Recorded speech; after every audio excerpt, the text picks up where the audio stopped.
हमारे वास्तव में ये काम था। वैसा हमने कहा था कि ये रविंद्र रत्न छोड़ना पड़ेगा, पर मेहमान ने वो अपोजिट बैंक की है तो मंडल थे वो आगे थे पाकिस्तान वो आगे थे और उनको जिम्मेदारी सौंपी गई वो भी आगे।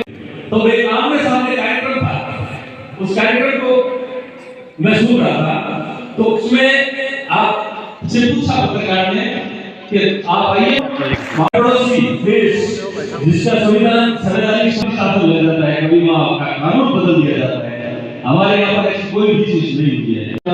तैयार किया गया वो भी दलित थे, लेकिन साथियों तो एक आमने सामने कार्यक्रम था, उस कार्यक्रम को मैं सुन रहा था तो उसमें आप से पूछा पत्रकार ने कि आप आइए ज्यादा रहेगी तो डॉक्टर से निवेदन करने पे आ गए।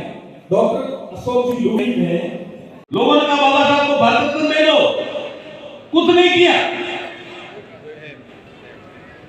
खाली ये कोई मेरे ख्याल में कोई स्टैंप जारी किया कोई बाबा साहब को सशक्त करना चाहता हूँ।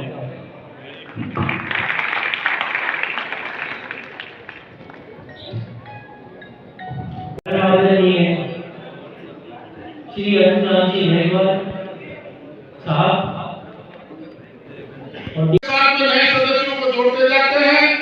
उस कड़ी में इस समारोह के जो अध्यक्ष हैं पप्पूराम जी पवार, संतोष जी मेहरा, मोतीलाल जी पूर्व संध्या पर एक कार्यक्रम रखा है, किस तरह का समाज को मैसेज देना चाहिए? देखिए, संविधान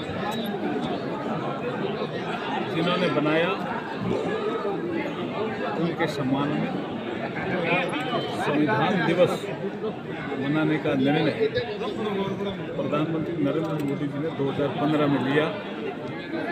उसके बाद सामाजिक न्याय और अधिकारिता मंत्रालय ने एक सर्कुलर जारी किया 19 नवंबर 2015 को कि आगे से 26 नवंबर प्रति वर्ष हम संविधान दिवस के रूप में मनाएंगे।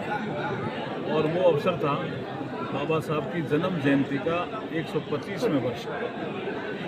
तो ये शानदार निर्णय जो नरेंद्र मोदी जी ने लिया तब से लेकर के हम बीकानेर में 2016 से लगातार संविधान दिवस का कार्यक्रम करते आ रहे हैं। कोई एक दो दिन आगे पीछे कभी कभी होता है, लेकिन इस बार ये संविधान दिवस की पूर्व संध्या पर ये मनाने का निर्णय इसलिए लिया गया कि 25 नवंबर 1949 को संविधान सभा में बाबा साहब का अंतिम भाषण था और बहुत शानदार भाषण था। तो बाबा साहब को श्रद्धांजलि देने के लिए, उनको याद करने के लिए, उनके संविधान निर्माण में योगदान को याद करने के लिए और संविधान के अनुसार हम चल सकें, देश का निर्माण कर सकें, देश को विकसित भारत बना सकें, इसके लिए आज ये गहन रूप से चिंतन मनन मंथन हुआ यहाँ बीकानेर रंगमंच। आज बंगाल में ममता ने कहा है कि अगर बीजेपी ने मुझ पर हमला किया तो मैं पूरे देश में उनकी नींव हिला दूंगी। देखिए, ऐसी धमकी से बीजेपी वाले या बीजेपी के कार्यकर्ता कभी डरने वाले नहीं हैं। हर चुनाव में ममता जी ऐसी धमकी देती आई है। आने वाला चुनाव उनको दिख रहा है, इसलिए हमारा विषय जब हम आएंगे तो बंगाल में सुशासन देंगे, विकास करेंगे। हमारा मुद्दा ये रहेगा, लोकतंत्र में धमकी की भाषा की कोई जगह नहीं होती। जिस तरीके से उनका वोट बैंक कम हो रहा है SIR के चलते, या जो जिस तरह से लोग छोड़कर जा रहे हैं, SIR उसकी वजह से तो नहीं है कहीं? SIR एक चुनाव आयोग की मतदाता सूची को साफ सुथरी करने की प्रक्रिया पहले भी होती आई है। SIR कांग्रेस का जमाना था तब भी होती है। ममता जी कभी कांग्रेस का समर्थन नहीं करती थी।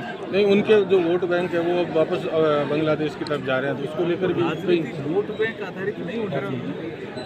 जब वोट बैंक आधारित राजनीति होती है तो नीतियाँ सही नहीं बनती है। जब तुष्टीकरण आधारित राजनीति होती है तो नीतियाँ सही नहीं बनती। अब देश को विकास करना है और भारत को विकसित भारत बनाना है। ये वोट बैंक की राजनीति, तुष्टीकरण की राजनीति, इससे दूर हटना पड़ेगा।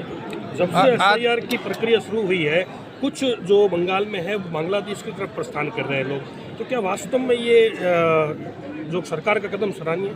देखिए, वो तो उनका उसको नियमानुसार जो कार्रवाई होनी है वो होगी। लेकिन SIR चुनाव आयोग की प्रक्रिया निष्पक्ष है। चुनाव आयोग आज इस देश में चुनाव आयोग ने अपनी निष्पक्षता सिद्ध की है 1952 से, कोई अभी से नहीं। और बहुत से लोग इस प्रक्रिया की तारीफ कर रहे हैं कि मतदाता सूची साफ सुथरी होनी चाहिए। अब क्या कोई व्यक्ति है और वो इस संसार में है ही नहीं, मतदाता सूची में नाम है, क्या आप भी चाहेंगे कि ऐसे उस व्यक्ति का मतदाता सूची में नाम होना चाहिए क्या?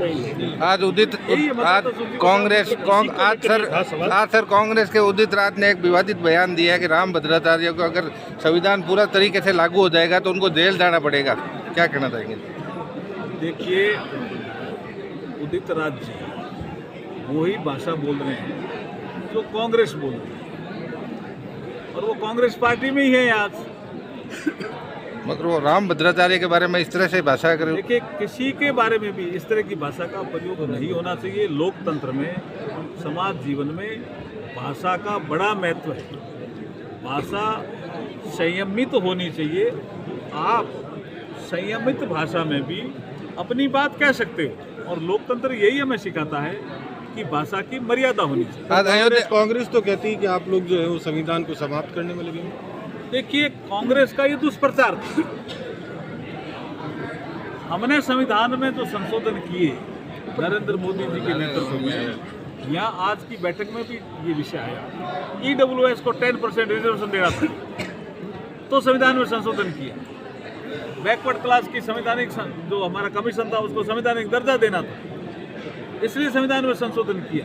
GST लानी थी, इसलिए संविधान में संशोधन किया। और उन्होंने, कांग्रेस ने अपनी कुर्सी बचाने के लिए संविधान में संशोधन किया। ये फर्क है, ये फर्क जनता को समझना। आज अयोध्या के आज बढ़ते हुए कद को देखते हुए कांग्रेस ने कार्यक्रम किया गया, किस तरह का मैसेज समाज में देने का प्रयास?